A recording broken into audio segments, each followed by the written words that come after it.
Diana at home, the people's princess and the places she lived. Today we step inside the extraordinary places that Princess Diana called home, from the palatial property she grew up in to her first bachelorette flat in the city, and KP, her lovely apartment 8, where she raised Princess William and Harry. Take a look back at Diana's life at home and explore some pretty major royal residences along the way.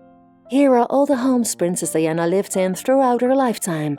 Don't forget to like and subscribe.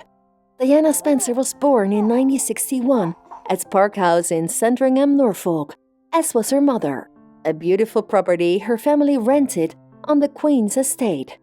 Diana's grandmother was a lady-in-waiting to the Queen Mother, and Queen Elizabeth even attended Diana's parents' wedding. Diana had a happy early childhood growing up on the Norfolk estate.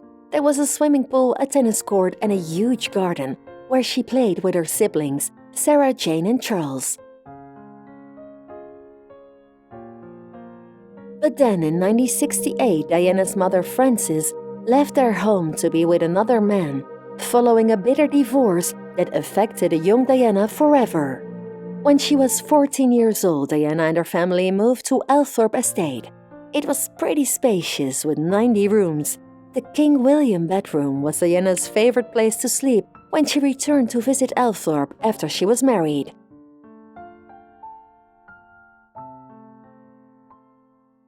Like many young aristocrats, Diana was educated at boarding school, first at Silfields in Gate in Norfolk, then at Riddlesworth Hall School, and with her sisters at Westheath Girls' School in Sevenoaks, Kent.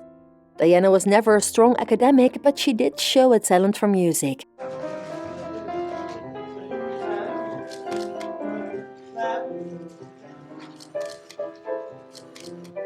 She loved swimming and studied ballet and tap dance.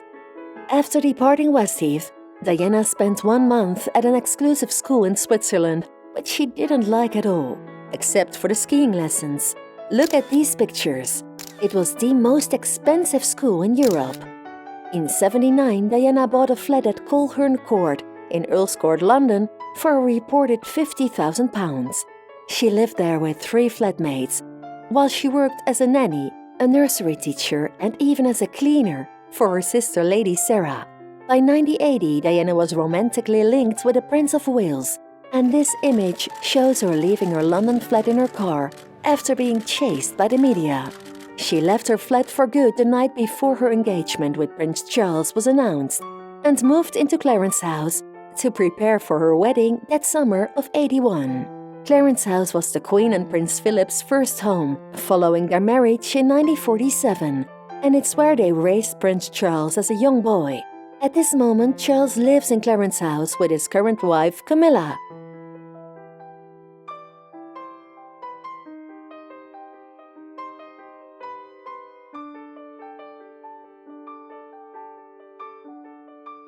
Diana also lived for a short while at Buckingham Palace, while the huge preparations were underway for what was said to be one of the biggest royal weddings in history.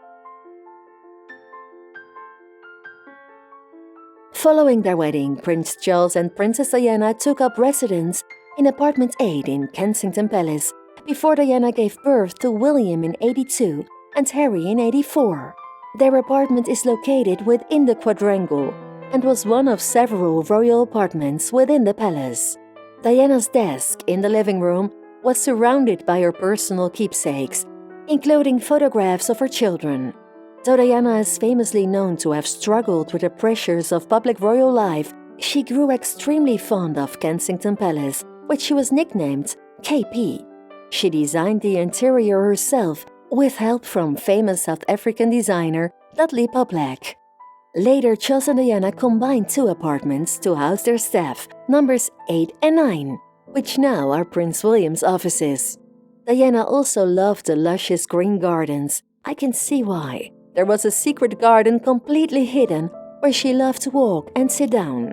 Her best friend had tragically given birth to a stillborn baby, and Diana insisted that the baby be buried in the secret garden, ensuring that her friend could privately visit the grave whenever she wanted. Charles and Diana split their time between Kensington Palace and their country estate, Highgrove House. They used it as a weekend retreat, and Princes William and Harry spent much of their childhood here. Diana reportedly wasn't a fan of the 9-bedroom property, which she thought was too small and not private enough. On top of that, it was quite close to where Camilla Parker Bowles lived. After her divorce, Diana stayed in apartments 8 and 9 in Kensington Palace. Here's the front door. The first floor was for security, the second level was for Diana, and on the third level there were lots of staff rooms. Diana's neighbors to the left were Prince and Princess Michael, who still live there today. Early in the morning, Diana used to put on her rollerblades to skate around the public parklands. KP felt as a safe place where she felt home. She used to watch dating shows with William and Harry in her sitting room, eating cookies and candy, and she also collected loads of stuffed animals. After her tragic death in '97, Diana was buried on a small island in a lake at Althorp Estate, her family home, and the place where her brother still lives. The path to the lake is lined with 36 oak trees, each of which represents a year of Diana's life. Thank you for watching. See you next time.